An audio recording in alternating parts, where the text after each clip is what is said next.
and welcome back to my kitchen.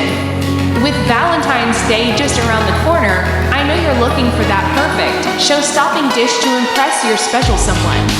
Well, look no further, because today we are making a gorgeous, restaurant-quality red wine glazed beefsteak.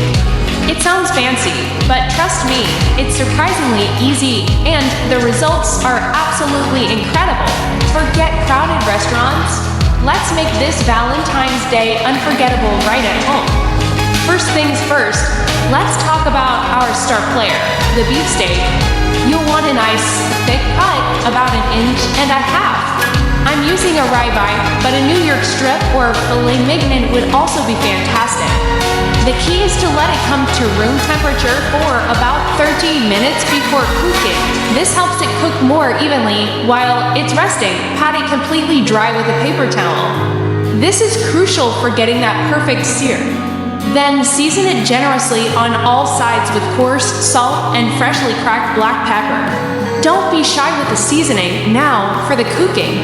Get a heavy cotton pan, like cast iron, screaming hot over high heat. Add a splash of neutral oil with a high smoke point, like canola or grapeseed oil. Carefully place your steak in the pan. You should hear a loud, satisfying sizzle. That's the sound of a beautiful crust forming. Let it sear for about 3 to 4 minutes per side without moving it. We want that deep, brown crust. Once you've seared both sides, reduce the heat to medium. Now for the magic trick, baste it. Add a few tablespoons of butter, a couple of crushed garlic cloves, and a sprig of fresh rosemary or thyme to the pan. As the butter melts and gets all foamy, tilt the pan and use a spoon to continuously scoop that fragrant, herby butter over the steak. This not only adds incredible flavor, but also helps cook the steak gently. Keep basting for a few more minutes until it reaches your desired doneness.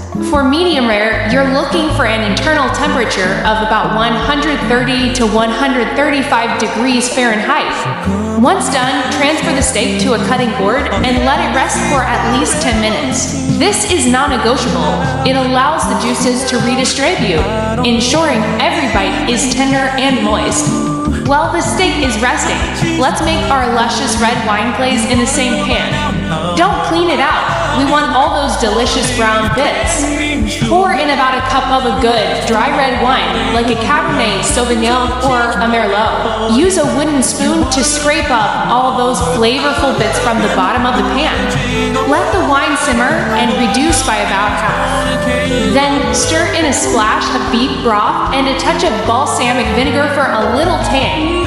Let it bubble away until it thickens into a beautiful, glossy glaze that coats the back of a spoon. Finally, plating. This is where we make it look like a 5-star meal. Slice your rested steak against the grain into thick, elegant strips. Fan the slices out beautifully on the plate.